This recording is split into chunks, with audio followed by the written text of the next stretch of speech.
什麼月這個鏡頭來了都得被硬控30秒呢？這一刻，人類的所有防空系統不再是相互毀滅的武器，而是延續人類文明的燈塔。當科學家發現太陽正急速膨脹，預測100年後會徹底吞沒地球。聯合政府為確保更多人活下來，移山計劃被最終選定，規劃建造萬台行星發動機，驅使地球離開太陽系，同時建造3台衛星發動機，放逐月球，幫助地球擺脫月球的引力，順利逃離太陽系。那料機器人莫斯擅自修改操作2號發動機，過載運行，爆炸產生的殘骸飛速衝向地球，直到3號發動機超負荷運轉崩潰，徹底失去推進力。根據運動軌跡推算，221小時月球會和地球相撞。現在只能提前啟動行星發動機逃離太陽系，可是地球沒有擺脫月球引力。如果貿然啟動的話，地球受力不均將會撕裂。況且發動機還有1/3死亡的陰影籠罩在人類心中。中方代表周哲直臨危受命，啟動逐月計劃的備用方案，把全球核武器以雙控陣方式部署在月球，並在月球殘骸突破洛希極限之前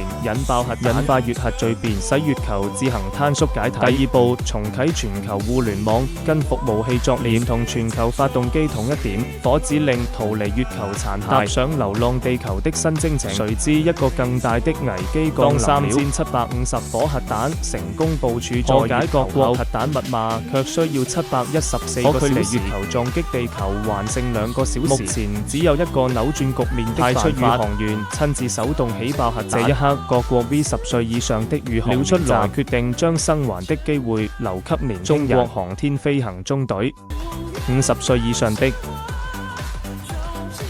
出年。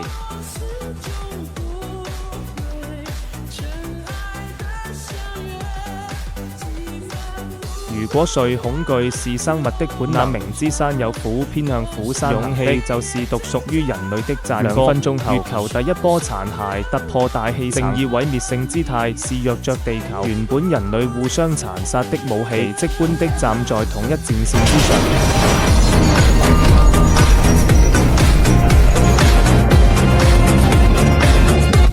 這一刻，所有武器完成了應有的使命，為保護人類而戰鬥至最後一刻。宇航員們最後看一眼昔日的家園，毅然決然按下核彈起爆器，用自身生命為人類留下延續文明的火種。當月球化為一片片殘骸，部署在地球的上萬顆行星發動機開始發力，人類再一次拯救地球於危難之間。我們快跑啊！地球成功點火，預計40分鐘後，月球殘骸將亮過地球。